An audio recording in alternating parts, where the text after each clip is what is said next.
নারীদেরকে ইসলাম তালাক দেওয়ার অথরিটি দিয়েছে। তালাক কে দিতে পারে? জানেন না তালাক দিতে পারে কে? পুরুষ। নারী কিন্তু কখনোই তালাক দিতে পারে না, কখনো না। আপনি বলবেন হুজুর সমাজে যে দেয়, একটা সূরাতে তালাক খালি নিতে পারে, নিতে, দিতে না। নেওয়া ভিন্ন জিনিস, দেওয়া ভিন্ন জিনিস, দুইটা এক না। এক সূরাতে নিতে পারে। কখন নিতে পারে? যখন পুরুষ তাকে অধিকার দিয়ে রাখবে। ওই যে আপনারা বিয়ে করলে একটা কাবিননামা পূরণ করেন না, কাবিননামার 18 নম্বর ধারাটা লেখার আগে মাথা ঠিক রেখে লেখেন। অবশ্যই কোনো না কোনো যোগ্য মুফতির সাথে পরামর্শ কইরা লেখেন, না হলে এক বাক্য দিয়া জীবনে ফাঁসবেন, টেরও পাবেন না কিভাবে কাজী আপনারা ফাঁসিয়ে দিয়েছে। আর আমাদের কাজীরা তো মাশাআল্লাহ লিখতেও দেয় না, এমনকি কি লিখেছে এটা বলেও না। একটা খালি কাগজে না, এই জামাই তোমার টাইম আছে নাকি, একটু সাইন দাও, সাইনটা দিয়ে দেয় জামাই, বাকি সব কাজ করে ফেলে সে। জামাই জানেও না যে তালাকের অধিকার দিয়ে রেখেছে, জামাইয়ের পক্ষ থেকে কাজী সাহেব বাকি সব ঠিকাদারে নিয়ে রাখে। এজন্য কাজীদের উপর ভরসা করবেন না। আপনারা অবশ্যই বিয়ে করার আগে, যারা করেন নাই অথবা করেছেন আগামীতে আরো করার ইচ্ছা আছে আর কি, আপনারা অবশ্যই কাবিননামা পূরণ করার আগে যোগ্য মুফতিদের সাথে পরামর্শ করে নেবেন, না হলে লাইনে লাইনে ধরা খাবেন, লাইনে লাইনে বিপদে পড়বেন। তো এখন সেই 18 নম্বর ধারায় যদি স্বামী তাকে অধিকার দিয়ে রাখে, সে সর্বোচ্চ নিতে পারে, দিতে না, নিতে। আজকাল তো শব্দ বলে আমি স্বামীকে ডিভোর্স দিয়েছি। কিরে ভাই, তুমি দেওয়ার কে?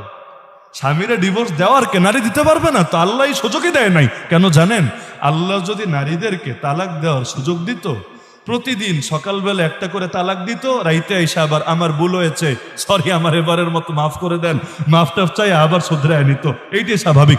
সকাল হলে জামাইরে পারলে ল্যাংডা কইরা ছাড়তো, একদম জাতির সামনে মিডিয়া টিডিয়া ডাইকে কান্দাকাটি কইরা দুনিয়া সবার সামনে বিচার টিচার দিয়ে অস্থির করে ফেলতো। রাইত আসলে আয় রে বাচ্চা নিয়ে কই যামু, আমার কপাল শেষ, আমার কি হবে, এই বয়সে কেডা আমার বিয়া করবে, আরে সারাটা জীবন কাটাইলাম তোমার লগে, এখন ঠেলে দিবে আরেকজনের দিকে, আবার দেখতে নি হতো। লাস্টে যে কত আনলিমিটেড হাজার হাজার লাখ লাখ কোটি কোটি তালাক হতো, আর বারবার এটা ফিরানো লাগতো, আল্লাহ ভালো জানে।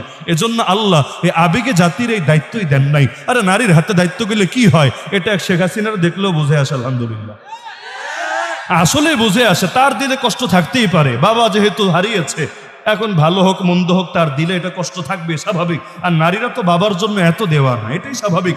ইসলাম নারীদেরকে কবর স্থানে গিয়ে কবর জিয়ারত করতে উৎসাহিত করে না। আপনারা জানেন কিনা আমি জানি না, এক সময় নিষেধ ছিল, হাদিসে আছে যেই মহিলারা কবরস্থানে গিয়ে কবর জিয়ারত করবে ওদের উপর আল্লাহ লানত, নিষেধ ছিল এক সময়। পরবর্তীতে অনুমতি দেওয়া হয়েছে, তো উৎসাহ দেওয়া হয় নাই। কেন?